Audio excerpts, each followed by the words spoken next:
Hello and you welcome to yet another edition of Clevenard Open Project Discussion on clevenard.com/TV. My name is Frank Alibendia and as always, Clevenard TV is vetted with a vision to unite the world of African tourism for the growth of the country. Correct. We're still on the discussion, business opportunities and the role of the media, fashion, culture, movies and tourism in the African diaspora market. And my guests this evening are Mr. Ben Oyonku Ayambe, right? He is the CEO of Diamond Gates Consulting and also the current president, Nindo Topic Chapter. Welcome to the program, Mr. Thank you very much. Good evening, and good evening to my counterparts on the program. Good to have you with us. And I also have Mr. Lawal Riwon Ayola, who is the managing partner, LRA Consulting. Mr. Lawal, you're welcome to the program. My pleasure. Hello, Mr. Lawal. Can you hear me? Yeah, I can hear you. You're welcome to the program. It's my pleasure.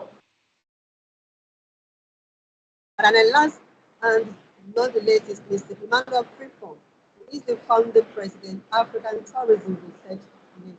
You're welcome to the program, Mr. Frimpong. Thank you, Franca. It's always a pleasure to be here. And good evening to my colleagues as well. Good evening. Good evening to you. We'll go straight to the topic of this course, which is business opportunities, all right, and in the African diaspora market. But before we get to the tourism aspect of it, I'd like to start this question. I'd like Mr. Lawal to start it with us, right? What business opportunities are those in the African diaspora market? Let's take a look at that for them, and that will usher us into any other question that will come up with. Let's analyze the business opportunities in the African diaspora. Well, thank you, Mrs. Franca. And it's a pleasure to be here again to take on this discussion. Talking of business opportunities that are open to African diasporas, there are a lot of business opportunities that are available, and the diaspora can really tap into. Basically, if you want to put it within the context of what we're discussing, we could talk of media, movie, tourism, art and culture, basically within the context of media, tourism, art and culture, IT, ICT, and we could find a central point in which the African diaspora can really be at the center of everything, because we have a lot of potentials, that we are bringing back from home to the diaspora, and those that we are also witnessing and experiencing, and I'm part of it in the diaspora, is enormous. But within this context of what we're talking about, we talk of the movie industry, entertainment, fashion, tourism, and as well as also of all this, and as well as media, in which already Clevenard is a typical example of what we're talking. When we come to media, Clevenard is a typical example. Thank you so much. Mr. Ayambe, please, do you have any contribution to that? Thank you very much. The name is pronounced Anyaibe.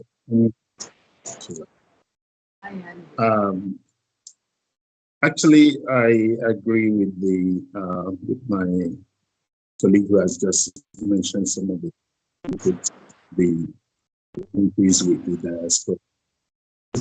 But I would like to just, if we're talking about business opportunities, apart from exploring these avenues of movie, culture, and fashion, I think let me just emphasize content creation. When I look at the digital marketing and content creation of very fascinating, huge programs or cultural events with great potentials, you find that they are lacking on the, when you put them on the international platform or stage. And so this area is, we have people in digital marketing and content creation, but it is not as presentable, it is not as appealing as what the diaspora can contribute or bring in if we explore this business avenue or opportunity in creating awareness in work with the heritage in Africa. So that is one, because if you look at the sights and sound, CNN, you can just see 30-second ad that is so fascinating and captures a lot in a very little time. We haven't really mastered that art of digital marketing or really appeal and attract and magnify and project the kind of rich heritage we have. So that is one very fertile area investment and business opportunity can come in for the diasporans. Another one, if I may, is our apart from the cultural heritage in fashion and movies, our cuisine is far more. It's more. How will I put it? It has greater potential. It has greater appeal than some of the cuisines that are hotcakes in many countries. But I think the diasporas are already in this avenue. So I was watching a clip or a video where somebody was showing was it Suya Palace or Suya House in UK, and it was so appealing that everybody, even passers-by who didn't know what Suya was all about, were truly attracted to, stop over and have a taste of that delicacy. So this is a business opportunity that we have not really explored. So the Lebanese, the people in Dubai, or other places are even trying to do it for us. So let me just mention these two things, and as we go, I might talk about other business opportunities for the diasporans to help in projecting the African tourism and heritage. Right, thank you so much, Mr. Ayan. Right, I've gotten your opinion, but I'll take the same question to Mr. Manuel. Do you have any contribution to what Mr. Ayan is? Yes, thank you very much. You see, if you look at Africa as a continent, most of the African countries are emerging economies. And then you also have to observe that Africa has the youngest population in the entire world. So if you have a continent that has the youngest population and most of the countries are emerging economies, then obviously you have a lot of opportunities if you are interested in investing in such a continent. In the area of tourism, in the area of insurance, health, tourism, education, creative arts, movie industry, media, IT. There's so much that we can talk of. So it is green. Africa is green. And for me, Africa is the place to be in the next couple of years. So anybody that is in the diaspora and is interested in investment, Africa poses the opportunity for such an investor to look at what we have. Of course, we have some challenges, but for me, those challenges are also opportunities for those who are interested in investing in Africa, and Africa is a place to invest now. Thank you. You just take the last word out of me, which is the constraints, all right, in the industry. Let's really take a look at it. I think the three of you made mention of movies, tourism, or media, cuisine, and some other stuff, and the markets that are viable in the African diaspora market. Let's look at it. From Africa, you get the best of movies, you get the best of music, you get the best of foods, and so many others. But yet the continent still remains a very poor continent. All right? Many people still live beyond average, still looking for food to eat. How come we are blessed with so much and yet we are not improving? But let's take a look at the constraint. What are we not doing right? What is really wrong? I would like Mr. IAB to please come in there. Let me start with you this time. What are we not doing right? What are the constraints? And what are the recommendations as well? Yeah, if I understand you very correctly, you're asking about what you're not doing right to promote the tourism and attract investment. I think, unfortunately, and as everyone could imagine, it is lack of the enabling policies and the enabling environment in most of the African nations. I think that will be one of the number one turnoff for many investors and people who want to visit. So we haven't really got it right in that area to create an enabling environment where people will be attracted to make investment, and the government may have good plans on paper, but there is no application or such good programs in practice. So I think that is one. We also need policies that are focused on attracting investors, attracting tourists. And when we talk about tourism, I'm from Nigeria, so most of our tourists, historical heritage, they are abandoned. They are not maintained. Today, I got into a conversation with a colleague of mine, and we just say something about China Wall. And I mentioned to him, do you know that the longest wall and most magnificent wall in the world is in Nigeria, in the Benin Kingdom? And he's like, oh, come on. And then we just Googled, and he was amazed. But even as I was talking about, I was like, is this thing still there? Has it been maintained? If someone wants to go see it, is there any ruins to show that there was a wall? So that I cannot even verify. So I think poor maintenance of or preservation of our historical heritage is another turn off when it comes to tourism. So otherwise, we have rich heritage and cultural, historical ruins that could really be attractive to many travelers or many tourists. So, but there is poor maintenance due to also the handling of these places, and with which these places are evaluated or looked at by our leaders.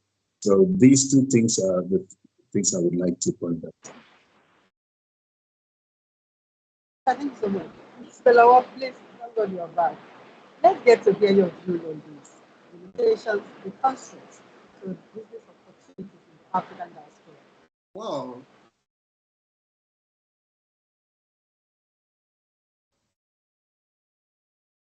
Hello? It's much better. Hello? It's much better now. it's much better now. Hello?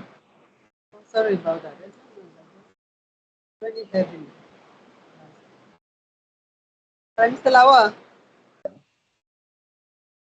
Hello, Mr. Lawa? Yeah, I'm with you, ma'am. All right, please, let's get to hear your own opinion, the constraints and the limitations to the business opportunities in African diaspora market. Well, I would like to take it from where Mr. King stops, because Exactly. those are the things that we just need to look into first, the policy. Once we have a good policy in place, and the policy that encourages entrepreneurship, the security, security and safety is the key. Enabling the environment is another. And also the attitude of our people you know, to the people that are coming in. I mean, the tourists, the attitude of our people, you know, towards them. Once we could have great policy that encourages entrepreneurship, policies that focus on that aspect as a source of revenue generation and as a source of connecting, telling our own story, you know, to the world, you know. Once we could put those things in the right perspective, I think a lot of we'll be benefiting from the attractions, you know, of tourism. As Mr. King rightly said, we don't really, maybe the people in power and their policymakers are not really interested. You know, I think they have not even, I won't say maybe they are not interested, I would say they have not seen and they are not ready to tap, you know, into the benefit of, what's it called, the tourism. Not just for us as a people, not just for the country, and also for the tourists also that are coming in. I will give an example. For example, France. You know, it has been estimated that France has the highest number of visitors, that is tourists, almost 170,000 tourists per year. And what are people going there to do? You know, even the way they branded themselves, see Paris and that. You know, in the sense that the way they've done everything, they keep doing it to be attracting visitors. And recent times, we're talking of United Arab Emirates. You know, they've seen this benefit and they are tapping into the 1.1 or 1.1 something trillion dollars industry. But if our government, because at the heart of this is the government, you know, and at the heart of this are the policies they are putting in place. At the heart of this are the way we reorientate ourselves toward foreigners. At the heart of this is the way we adopt, and we really want to tell our story to the world. Thank you. Thank you so much. Mr. Mada, please, let's get to hear your contribution. Well, okay, so Franca, I think my colleagues have actually enumerated quite a number of issues that is hampering our success in attracting investment, foreign direct investment into the continent. And I'll also mention a few. One of them has to do with ease of doing business. I don't know about other African countries, but in Ghana, we are trying to see how we make it easy for investors to invest in Ghana. But even that, it's quite difficult for an investor to actually come and invest in the country because there's a certain threshold of amount that you should have before you are able to invest in Ghana as a foreigner. But the question that we need to ask ourselves is, how do we make our own brothers and sisters who are just like us, but for some reason have found themselves somewhere, and then they have made some money and they want to come to invest, and then we have different policies for them and different policies for those who are indigents, which is not right. For instance, if you want to buy a land in Ghana, if you're a Ghanaian, you have 99 years lease. If you are not a Ghanaian, you have 50 years. So that alone restricts some of them from actually investing into the country. And then you talk about investment policies. What are our investment policies to actually attract these diasporans who are interested in investing in our various countries? These policies are not clear. If you go online and you are looking for policies for Nigeria, for Ghana, for Gambia, for Senegal, all those countries, it's not easy to understand it as a foreigner, as a person who doesn't live in the country. So it makes it difficult for them to even think of, okay, how do I really understand this? And then, of course, you also have poor infrastructure. as an investor who is interested in investing in medical health, he is not interested in constructing a road. He's not interested in building water facility to get water into his hospital.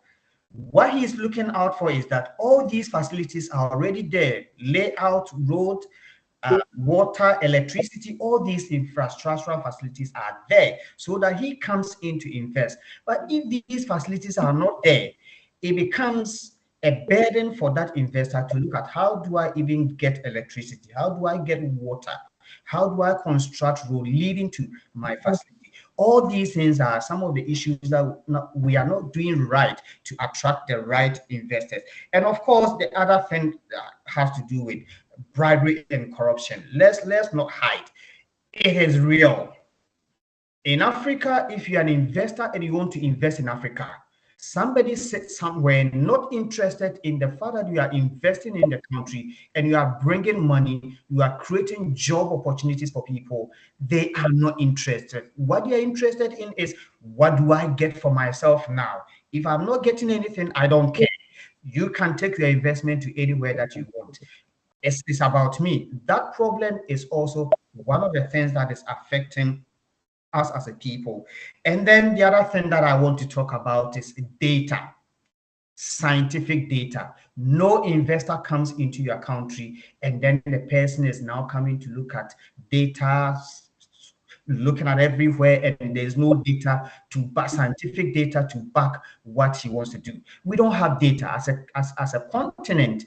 We have not focused on having real data that will support investment, that will tell people that, okay, if you want to invest in my country, this is the data that we have. This scientific data shows that in the next 5 years, this is how much you can start making it. If we don't have that, we don't own data in Africa. It's unfortunate. We are not interested in research. We are not interested in data. And if you don't have it, data is the new gold. If you don't have it, it's the new oil. If you don't have it, no investor is interested in what you are telling the person. What is the data to back what you are telling me? So these are things that we have to look at and do it well. If we are able to do some of these things, I believe Africa is the place for any investor to think of. And we've seen it. Those companies who came to Africa to invest here, they've made it, and they've made it big. So it is time for our government, and I love the way my brother Lawal put it. Our governments seem not to be interested, or probably they don't even understand what is going on. If they were interested, then we will have the right policies to attract people, to attract investment. But it seems like they are not interested. And when the private sector speaks, they don't hear. All they are interested in is, when do we win the next election? When do we get money for ourselves? So for me, these are some of the things that is hampering our opportunity to attract investment into the continent. All right, And I don't know if thank you so much. Okay, go ahead, please. Yes, I just thank you, my colleague who has just spoken. I couldn't just remember the name. But then, well spoken. I just wanted to just like add like the experience when you talk about attitude. It is a whole lot of an incentive or a point of attraction. I mean, I and a few other colleagues here have had experience, both attitude from the public and from the government. You take an investor to meet a government official, a minister, a governor, and who gives you an appointment, say 10 a.m., and you turn up at 10 a.m., and the governor or the minister is not there until about 2, and they tell you, oh, he has another engagement, you have to come again tomorrow.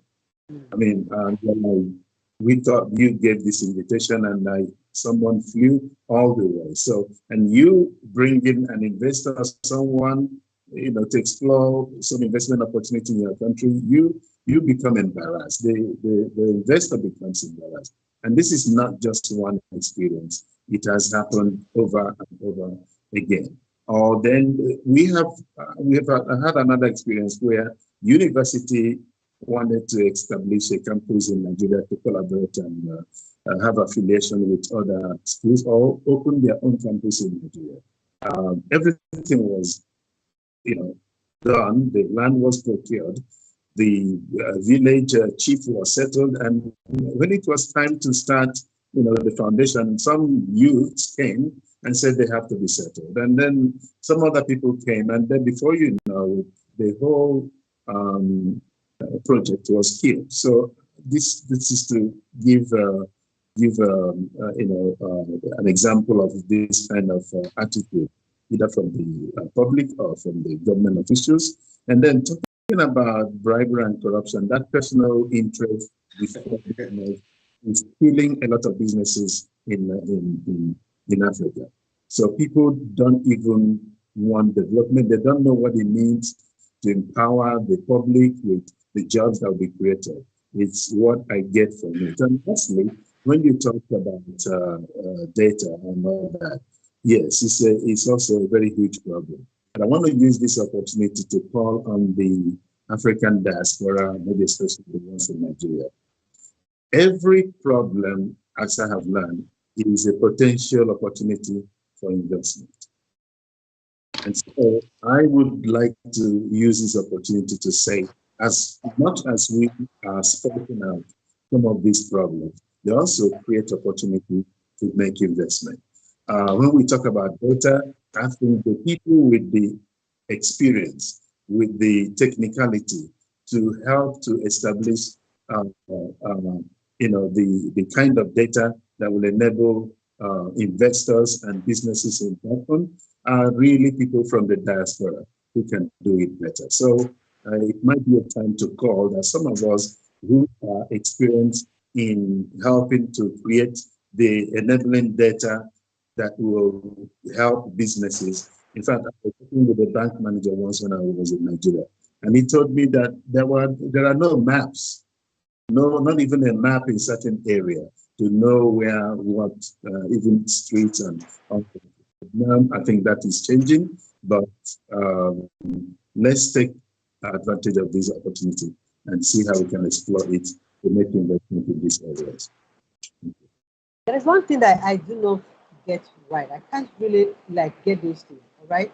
Now, each of the guests that comes on this program, we keep saying, we need to do this, we need to do that, we need to do this, and then they give recommendations. And I really want to know who these we are. When we keep saying we, because we discover that even after saying that, we are not still seeing changes.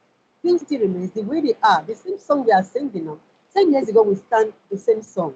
But I which means something is definitely. So when you say we need to do this, who exactly are the we? Mr. Lawal, please come in there.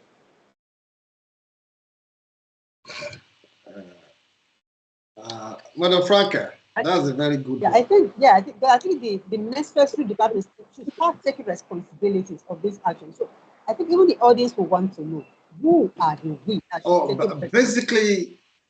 Basically, to say the key truth is, do people really want to hear the key truth? The key truth is we, the masses. To me, that is my own perspective, because as a consultant and a politician who has contested twice, both at the state and the national level, as an aspirant at the state legislative level, and as a candidate at the federal executive levels.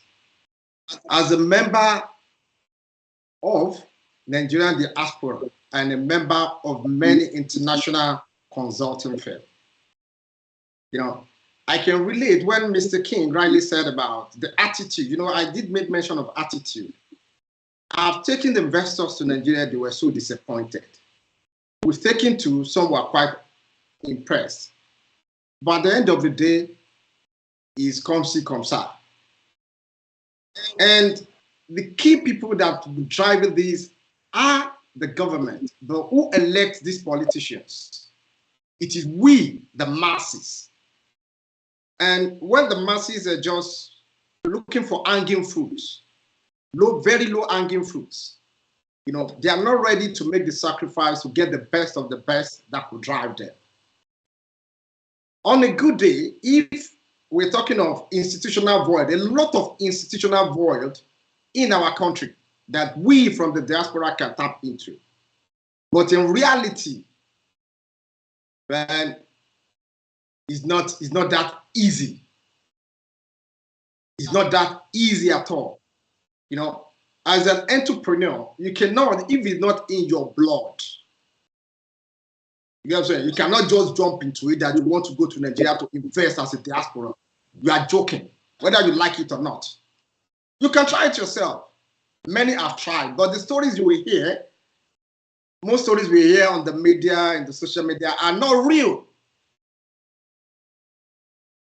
Because I'm talking from personal experience and personal experience of a lot of people, and experiential experience of a lot of people that we shared and we're sharing. Until the we are the masses, because it's a layer, the we are the masses.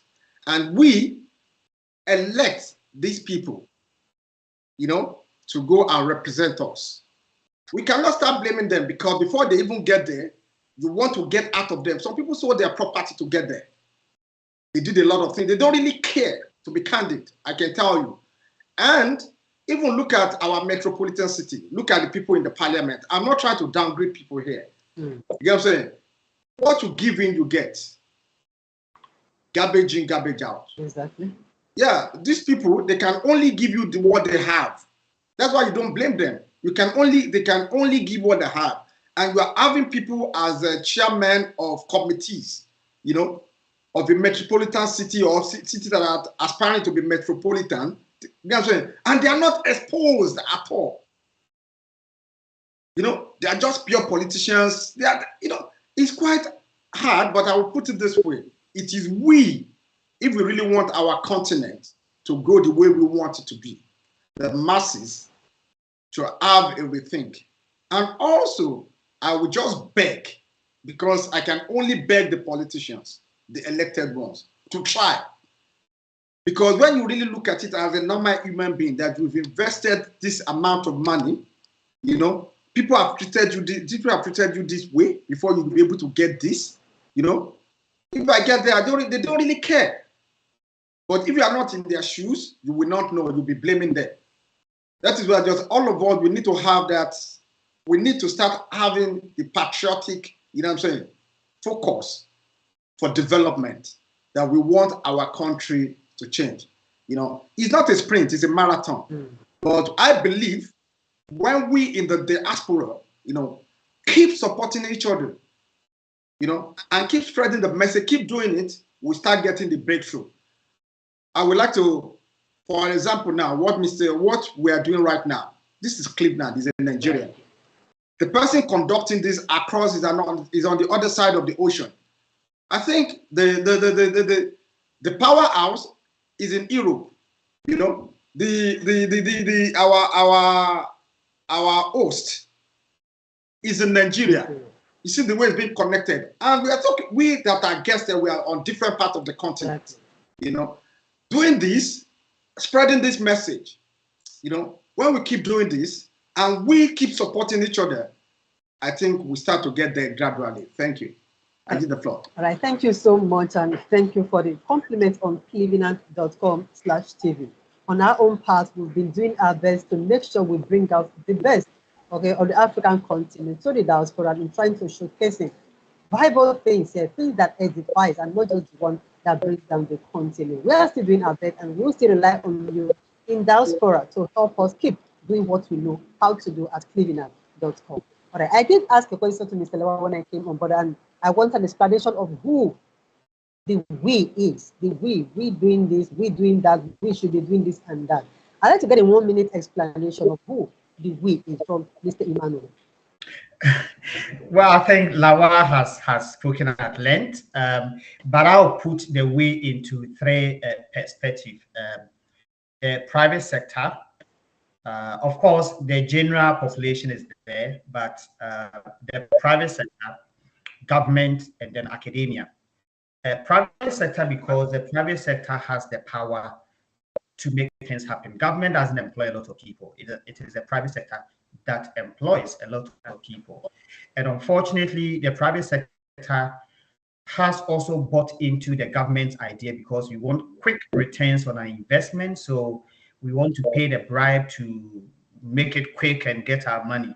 And again, Lawa also mentioned about our patriotism as a people. We've lost it.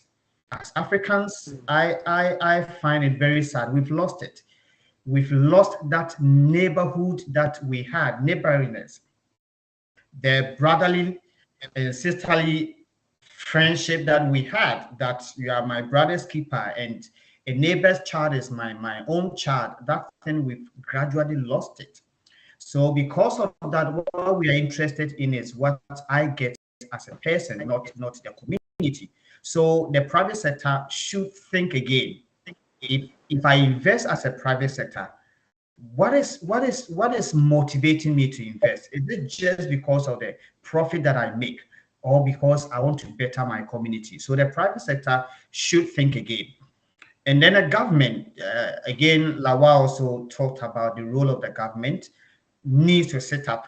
And unfortunately, we have too many ignorant and selfish people in government all over in Africa.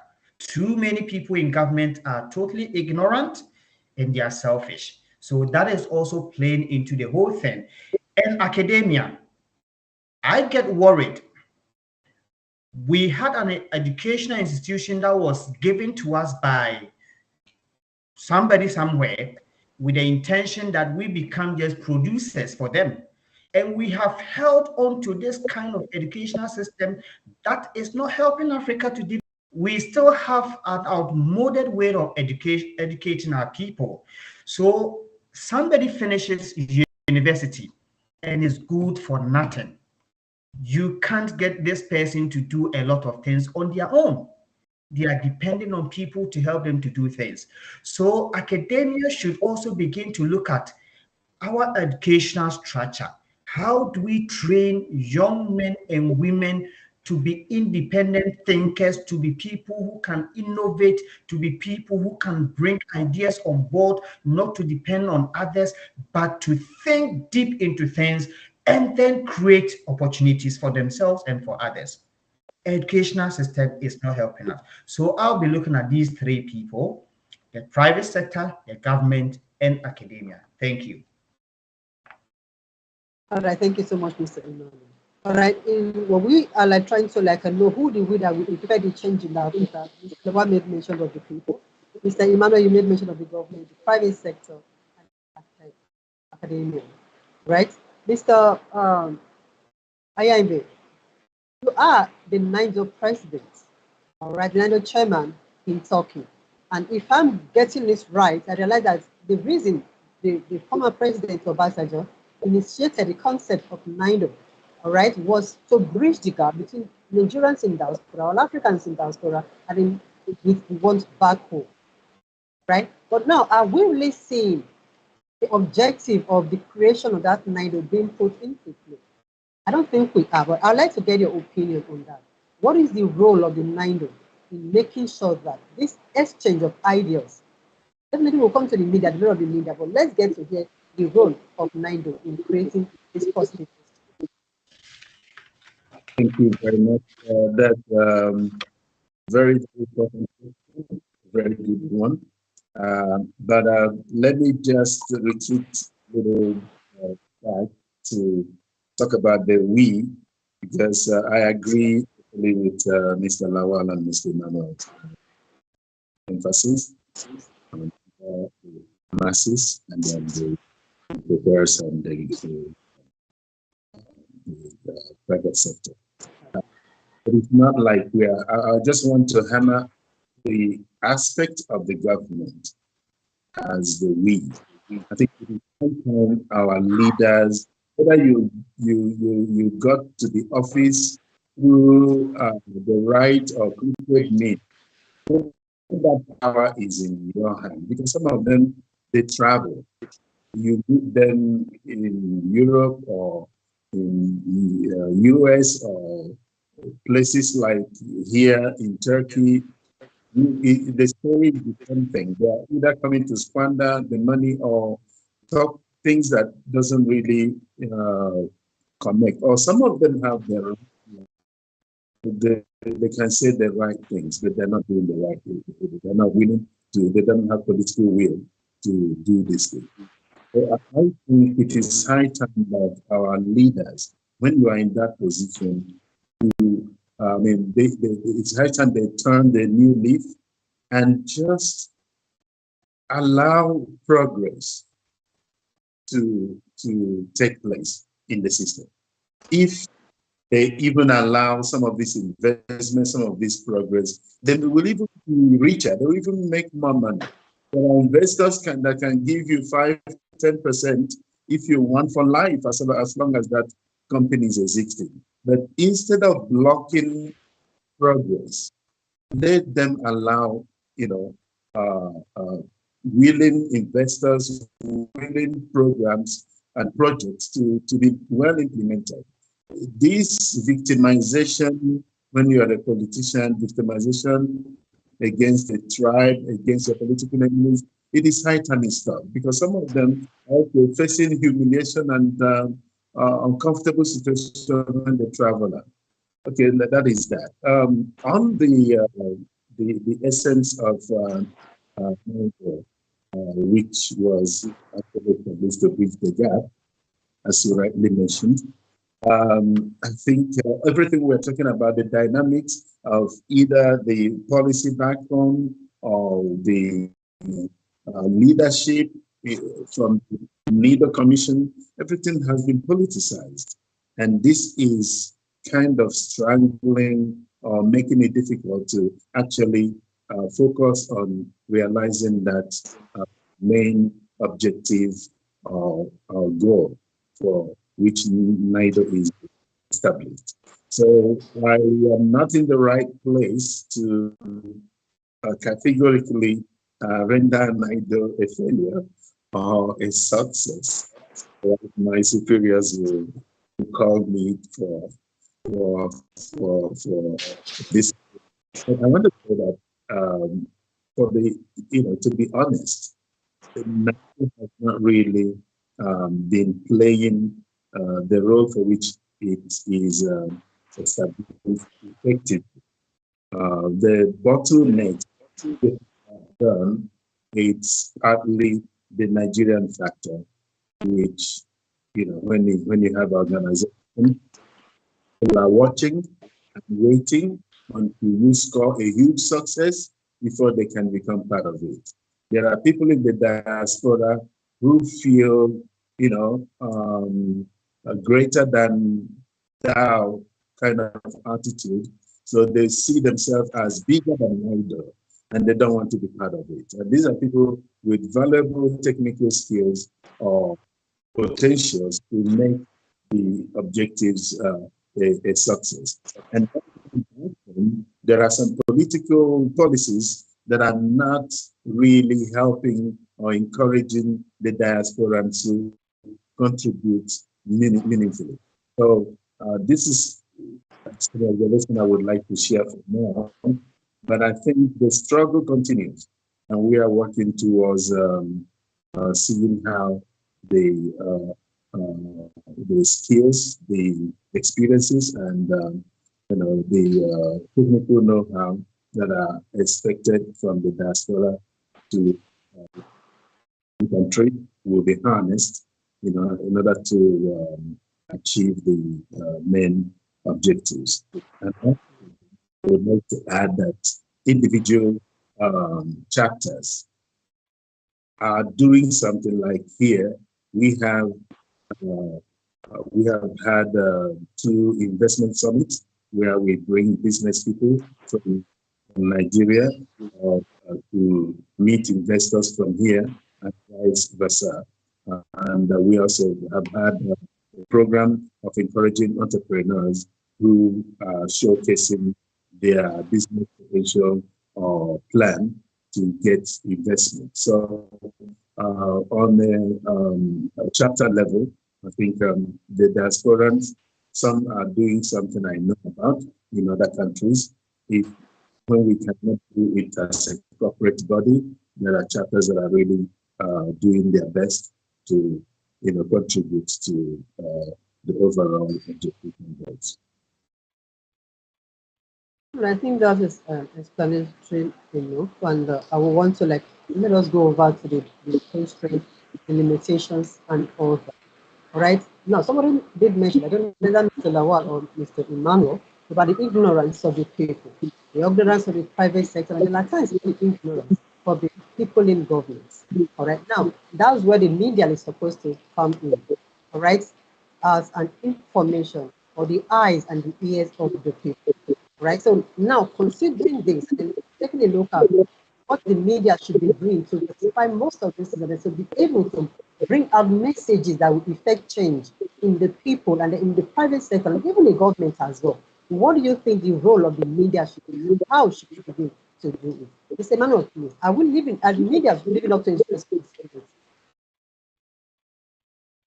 So the role of the media is critical, especially in where we find ourselves now. Fortunately, now with the social media, the internet and everything, the media should be doing more. Unfortunately, the media is not playing the role they are supposed to be playing. And I look at it from two angles. They are not playing the role because they are not being trained to play the role they have to play. And they are not playing the role because also they are competing with bigger and mega media outlets out there who also have an interest in what they want to portray. And if the animals will not tell their tale of their story, the hunter will tell it to see the hunter. So the media should be able to organize themselves.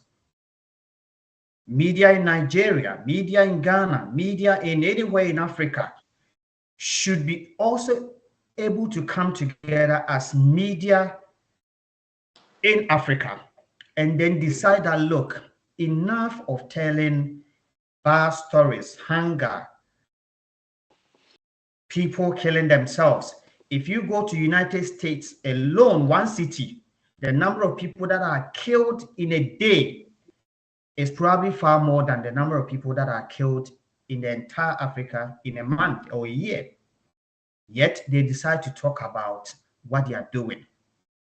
We decide to talk about the negatives. So the media should also come to a point that, yes, let's stress on the positives. There are extremely good stuff that is going on in Africa. Eze was talking about some of the investment that he's bringing to Nigeria and some of the opportunities that I'm sure Lawa is also creating opportunities in his space. How many of these are we telling? But if we hear any bad news at an event, that becomes the talk of the day. So the media has a responsibility to tell themselves that, look, we want to project the good aspect of Ghana. And of course, they should also be able to tell government. If government is doing anything wrong, they should be able to also put it out. That these are things that you said you would do when you were campaigning. You said you do A, B, C, D. You came, you are not doing it. And let's stress on it till government realizes that, look, we can't have it easy anymore. So the media is the third eye of every country. You have a responsibility. Unfortunately, I don't know of other countries, but in my country, now we play political games. We have opposition media and we have government media. So whatever the opposition says is against government, and whatever the government media says is also against the opposition. So we have two entities fighting against each other, and the country is suffering. So until we come together, now look, let our countries be first. Let Africa be first. Let's think about Africa. Let's think about the next generation. We are destroying an environment. We are destroying what God has given us. How do we make it in such a way that we tell our government, our communities, when it's wrong, we tell them, but when it is good, let us stress on it. And let's get people to also know what Africa is doing well. I saw a picture of Nigeria. I was in Lagos recently. Yes, there are other negative things, but they're also good stuff, good buildings, good places to visit. Why are we not showing all these things to the world? But we decide to show only the bad things. So I think the media has a role and has a responsibility to make sure that we tell the African story. All right, telling the African story, the media telling the African story, you are quite right. But we cannot overlook, all right, the constraints on the media as well. All right, you did mention of the fact that Clevenard, for example, as a media, is based in Diaspora. All right, I, the host, am based in Nigeria. All right, and then each and every one of you is based in different parts of the world as well. Now, someone takes the strength, all right, takes all it takes to be where he is in the diaspora, to connect with all of us, to have the kind of conversation we are having now. Now, see, this costs money, this costs time, this costs mental and psychological strength and all that. But nobody puts that into consideration. We always come out all the time and say, okay, the media should do this, the media should do that. The financing of the media, all right, for them to be able to do what they are supposed to do. How do we bridge that up? It is very, very important. All right. 2 days back, sometime back, I attended a program with some journalists who went to cover an event. And at the end of that event, almost about 5, 6 of those journalists that went to cover the event, they were waiting for transport to go back to their stations. All right. Now, if a journalist could be restrained and such and just looking for transport to go back to where he or she come from, that is how bad it can be. All right. The responsibility of the media, yes, the media knows that, but the constraint in it, which is financing, who looks into that? Who settles that? He said, "Oh, please, let's get to hear your voice on that." This is Franca. That's a very good one. You know, as Mr. Ima rightly said, you know, was talking about, if I understood him very well, and I think I do, which is the role of media. Now you came up with the financing of the media. They are two different things. Exactly. You know, which is among the challenges that the media faces in living up. Yes, challenges you face also. You know, we're used to brown envelopes, media people, journalists. Based on what you just said now, that is why they could not be very, very objective, because they have collected something, you know, and they cannot be real with themselves. If you really want to come into media, media is not just about you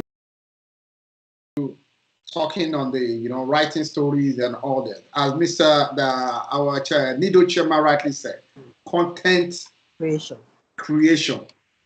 This is where we're talking of the entrepreneurial nature of the media. You know, there's a different ways of making money. But you know, you do advertisement because what do media people do? Basically, you know, what you do is you amplify stories, voices, you know, and stories in different ways. That is what you basically do. And there are ethics of the job also, the field. There are certain ethics of the field in which people are just jumping into it. You know, we have a lot of quack journalists. But when we're talking of media, we're talking of the online magazine. We're talking of this TV, which has even turned to online now. You know, we're talking of podcasts. There's a lot of what you guys are doing and you could do. But at the same time, telling the story in a positive way. If I understood what Mr. Emmanuel is saying also. That is why the last time I think I was on this, I was talking on the role of the government also in media. Not just media, because everybody now is a journalist or is a media person because it's not democratic. It's not democratic. When we have the social media, once you have your internet and you can download those apps, you can do whatever you want with it. I think social media, you know what I'm saying? The social media, you know what I'm saying? Social media is really doing, as turned everybody is into information, we just put it across. And we all know that sensational news sells more. If you say, oh, 10 entrepreneurs going to Nigeria, going to Ghana, going to Zimbabwe, going to South Africa, from United Kingdom or from Turkey. It doesn't sell. You know, but when we put 100 people were slaughtered somewhere, you know, a woman was raped somewhere, you know, we want to read, you know. Nigeria is becoming, is only people that are very focused and know what they're looking for, you know, and don't want to consume junks. You know, they're working on their mental health.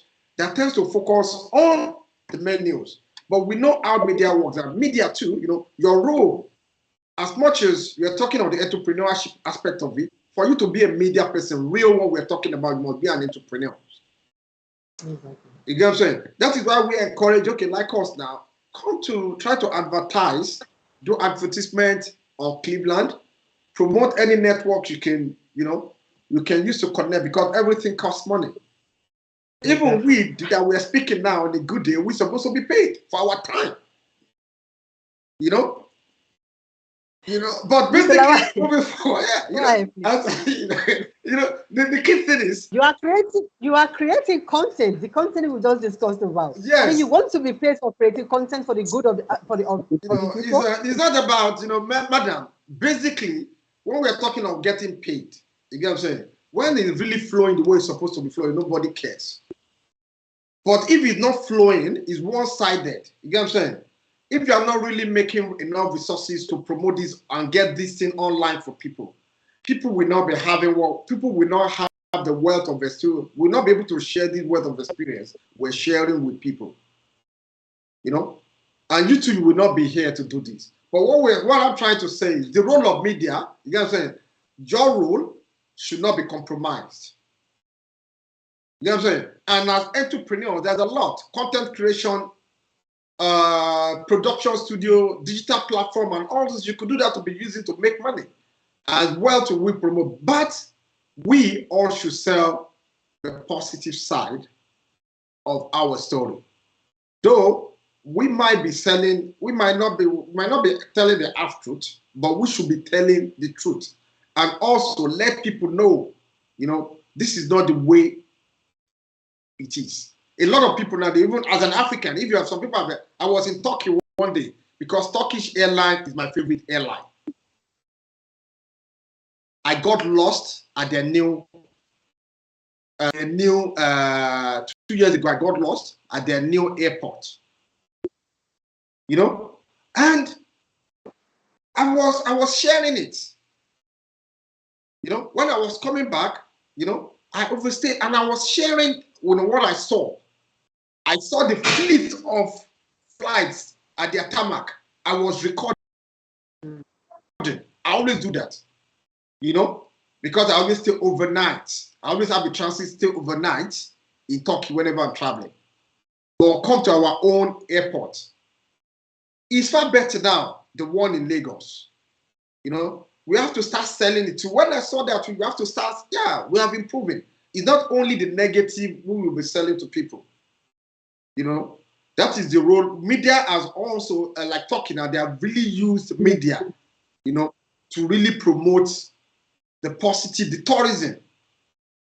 You know, if you go to the what's it called? This area, I always visit there where we have the mosque turned to church and all this, you know. But moving forward, not just to digress from the point, your role, as Mr. Imam rightly said, you know, we need to focus on the positive, you know, and do less on the negative, you professionals. And it's a challenge for you, I'm throwing at you guys, because the social media has taken over the job of professionals like you.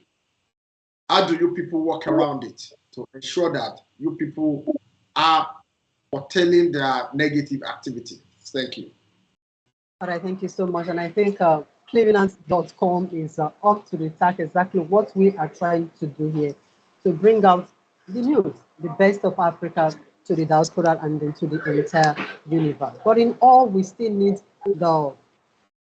what should I use then? We should still need the experience of people like you guys to come on board, not just to give us content, but also to you can place adverts with us to encourage the media listeners so that we can continue to do what we've been doing so far. It is not right that we start and after a while we drop somewhere.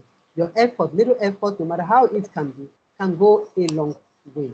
All right, I wouldn't want us to drag that. So I would like us to take the last question, which is on the relationship between culture and tourism. Please, I'll just give you 2 minutes. I'll start with Mr. Emmanuel.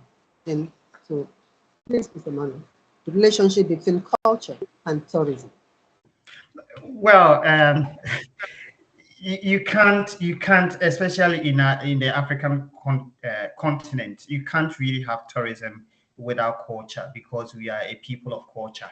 So whatever we talk about tourism, we also make reference to our culture, because we believe in our culture, and we believe that we have to keep our culture, and also make sure that as much as we want to also leverage on our culture as a product of tourism, we don't overdo it. Recently, there was an incident about funeral tourism where my minister was in the media encouraging people to look at funeral tourism, where in Africa, we believe in funerals. So the idea is that if you attend a funeral, then you make sure you explore what we have around, and people didn't really understand. So culture and tourism go hand in hand, but tourism has moved from what we have always known, that people go to a place to visit and that sort of thing. Tourism is now a serious business. Therefore, as much as we want to look at culture, we also want to look at the aspect of tourism that has nothing to do with culture. Of course, if somebody visits a country, our culture is exhibited right at the airport. The way we Africans, we receive people, the way we are free with people, the way we associate with people, the way we are always ready to support and help people. We are always willing to share what we have with other people, even though we probably have never met them. That is our culture. So our culture should be able to help us to develop our tourism, to build our tourism. So if we are talking about medical tourism, sports tourism, business tourism, whatever form of tourism we are doing, the culture should be the basis of it. We should not lose sight of our culture, because we are a people of culture. Therefore, the culture should inform us what we do. So the culture should also tell us that yes, we want to build our tourism, but we don't want to do it at the expense of our culture. That people will come in and tell us that because of tourism, we should allow gayism, we should allow people, and then that's my belief. We should just allow any people to come and tell us about what their culture is.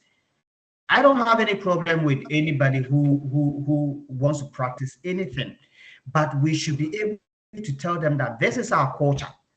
And therefore, as much as we want to promote tourism, our culture also must also be seen that it is our culture.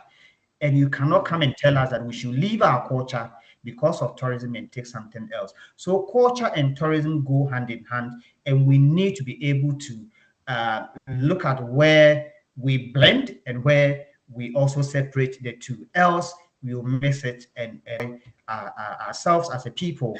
And by the time we knew it, we have lost our culture. Our culture of younger ones respecting elderly ones is gradually going down. Culture of community support is going down, because now we are allowing certain aspect of tourism into our culture.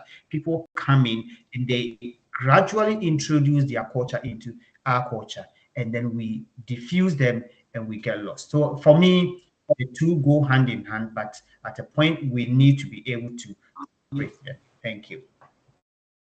It's all right. Mr. Ben, IIB, please, your contribution, the relationship between culture and tourism. In just 2 minutes, please. All right. To the relationship between culture and tourism, I'm living in Turkey. I think I see that every day. There is a huge connection between tourism and culture. In fact, culture is what will make people invite others and want to come again and again after seeing certain sites. But I think some people are getting it right. I belong to a group of artists and musicians and entertainers in Nigeria. And they're doing a whole lot of marvelous job. I didn't know there are art collectors in Nigeria, and they're collaborating with the British Embassy, American Embassy, and a lot of other embassies, and trying to portray or support our art to get to the international market. In the past, artwork that could sell for thousands of dollars are just left at the roadside for they are trying to change that narrative. So I think things like that. And now, as I'm speaking, there is another program going on in Lagos today where they have a big show of Nigerian arts, and I forgot the title of the program. This project is international. A lot of international collectors are right there, sorting out, meeting and collaborating with people in the arts business in Nigeria. And this is going a long way to not only boost the image of the country, but I think these people are going to come back because of what they're seeing and the potential they see. And when they collect, they will do it another year. And if the right perspective and advertisement is given to it, now here in Turkey, what some people do is like, even here, local tourism is encouraged.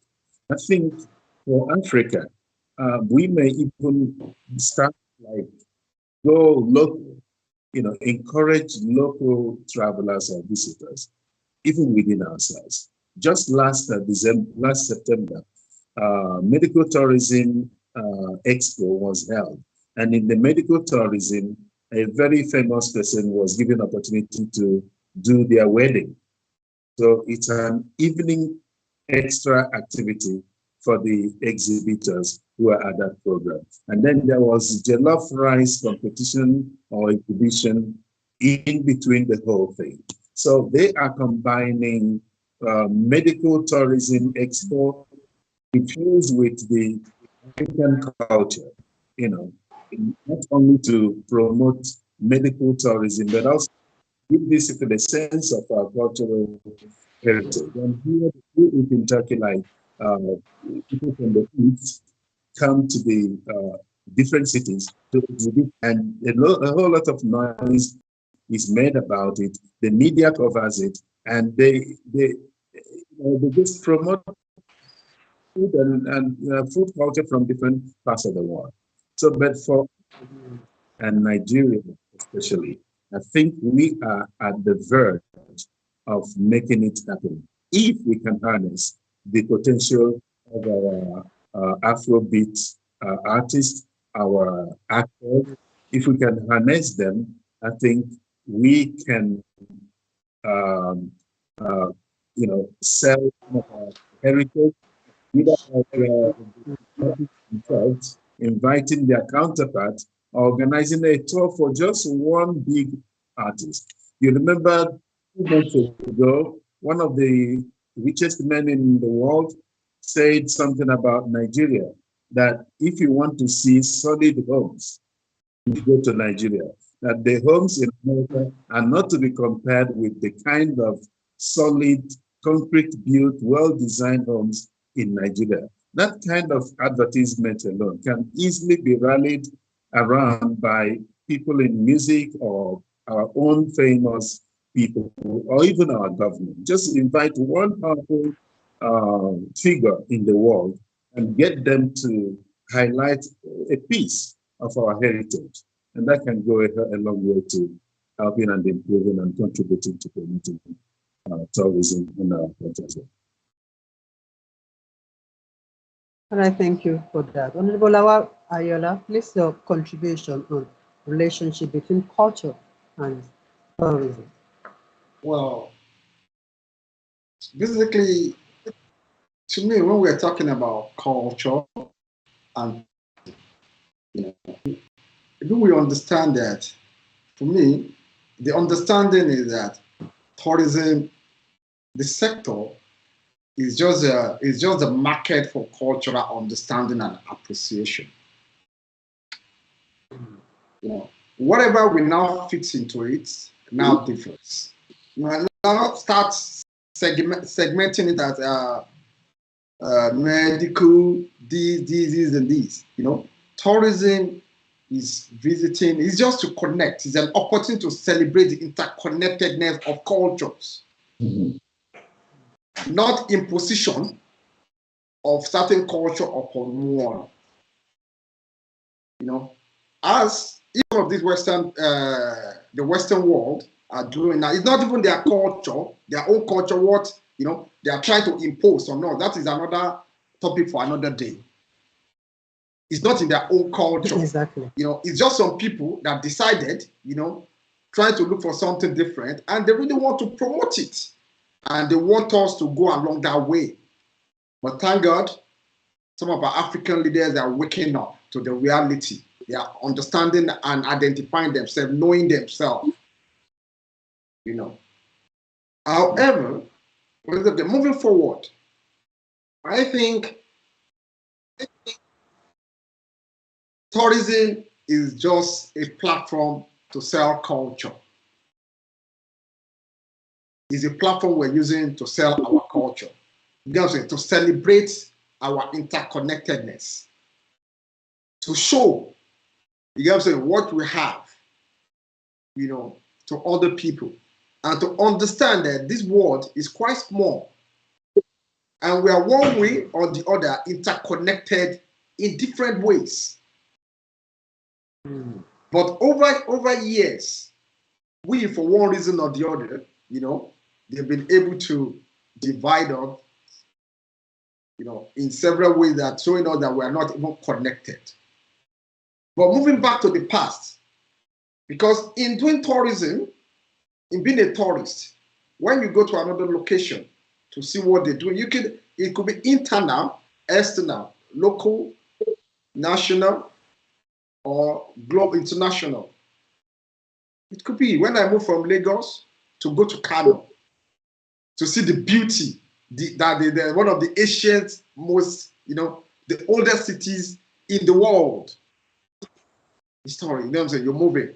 In between, the value chain is where we make the money. It's in between where that is, you have to take the transportation, you have to eat, you have to get hotel, you have to buy souvenir, all this.